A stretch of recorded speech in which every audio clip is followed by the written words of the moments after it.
কয়েকদিন আগে সামাজিক যোগাযোগ মাধ্যমে একটি ভিডিও ছড়িয়ে পড়ে।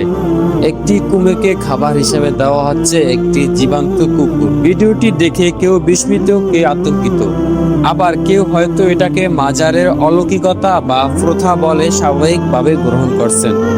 কিন্তু প্রশ্ন হলো, ইসলাম এই ঘটনাকে কিভাবে দেখে?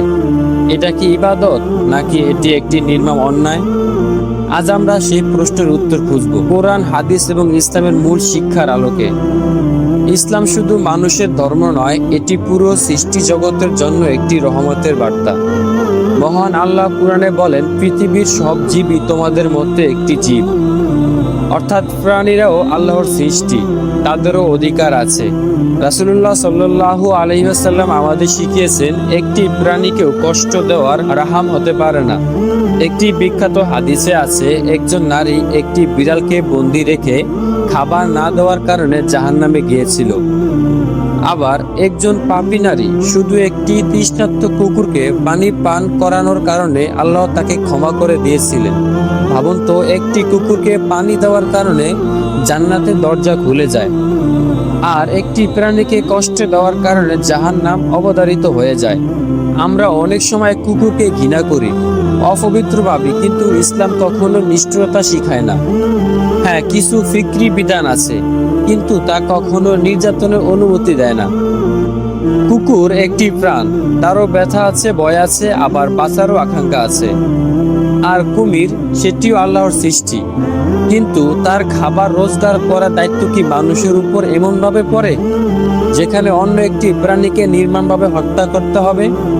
আজকের সমাজে আমরা অনেক কিছু দেখি যা ধর্মের নামে চলে, কিন্তু ইসলামের সঙ্গে যার কোনো সম্পর্ক নেই। কুমিরকে কুকুর দিয়ে খাওয়ানো, এটি কি ইবাদত? এটি কি কোনো সওয়াবের কাজ? না, এটি কোনোভাবেই ইসলামের শিক্ষা নয়। ইসলাম কখনো এমন নিষ্ঠুরতার অনুমোদন করে না, যেখানে একটি নিরীহ প্রাণীকে কষ্ট দিয়ে অন্য কিছু অর্জন করা হয়। আমরা অনেক সময় ভাবি, এটা তো শুধু একটি পশু, এতে সমস্যা কি? কিন্তু মনে রাখুন, প্রাণীর উপর জুলুম আল্লাহর কাছে হিসাবযোগ্য। জুলুমও আল্লাহর কাছে হিসাব দিতে হবে। রাসূলুল্লাহ সাল্লাল্লাহু আলাইহি ওয়াসাল্লাম বলেছেন, যে কোনো প্রাণীর উপর দয়া করে আল্লাহ তার উপর দয়া করেন, আর যে নিষ্ঠুর হয় সে আল্লাহর রহমত থেকে দূরে সরে যায়। আজ আমরা যদি একটি কুকুরের কান্না না শুনি, কাল আমাদের কান্না কে শুনবে? কুরআনে 18তম সূরায় একদল যুবকের কথা বর্ণিত আছে, যারা ধর্মান্বিত হওয়ার কারণে শাস্তির ভয়ে গুহায় অবস্থান করেছিল। আল্লাহ তাদের 300 বছর ঘুমন্ত রেখেছিলেন, এবং তারা যখন ঘুমিয়েছিল, একটি কুকুর তাদের সাথে ঘুমন্ত ছিল। সেই কুকুরটি তাদের উপর বর্ষিত আল্লাহর অনুগ্রহের ব্যাঘাত ঘটায় নাই। তাহলে আপনার আমার ইবাদতের কুকুর কিভাবে সমস্যা সৃষ্টি করে, আমার বোধগম্য হয় না।